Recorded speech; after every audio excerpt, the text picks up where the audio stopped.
Neftçala rayonunda aprel döyüşlərinin 10-cu il dönümü və 9 aprel Azərbaycanın milli qəhrəmanı Samid İmanovun şəhadəti günündə anım tədbiri keçirilib.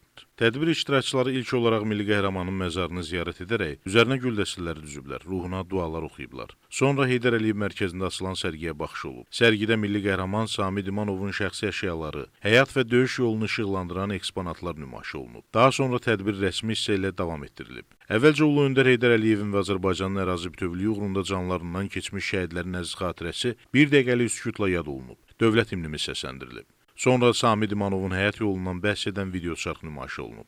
Mərasimdə çıxış edənlər Samid İmanovun keçdiyi şərəfli həyat yolundan, onun aprel döyüşlərində göstərdiyi misilsiz qəhrəmanlıq nümunələrindən danışıblar. Qeyd olunub ki, Samid İmanovun göstərdiyi igidlik, vətənə sədaqəti və döyüş ruhu gənc nəsil üçün örnəkdir və daim təbliğ olunmalıdır.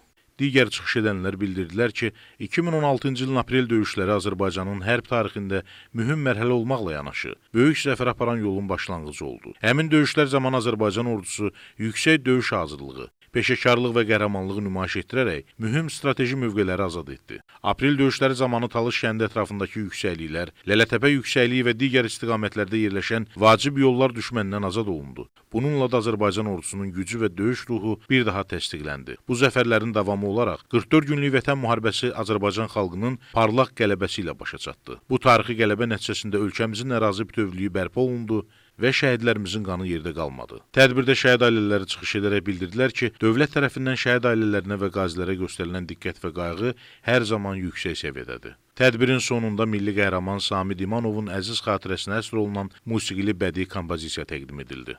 Qeyd edək ki, aprel döyüşlərində Azərbaycan Silahlı Qüvvələri sıralarında Neftçala rayonundan Samid Gülağoğlu İmanov və Elmdar Səlimxanoğlu Səfərov şəhid olmuşdur. Oğlum Samid həmişə deyirdi ki, insan dünya həyata bir dəfə gəlir. Öləndə də ölə bilmək lazımdır ki, həyatı üzün qalsın. İlham Əliyev də həmişə deyib ki, aprel döyüşləri bizim şanlı qələbəmizdir. Aprel döyüşləri 44 günlük müharibəyə cığır açdı, yol açdı.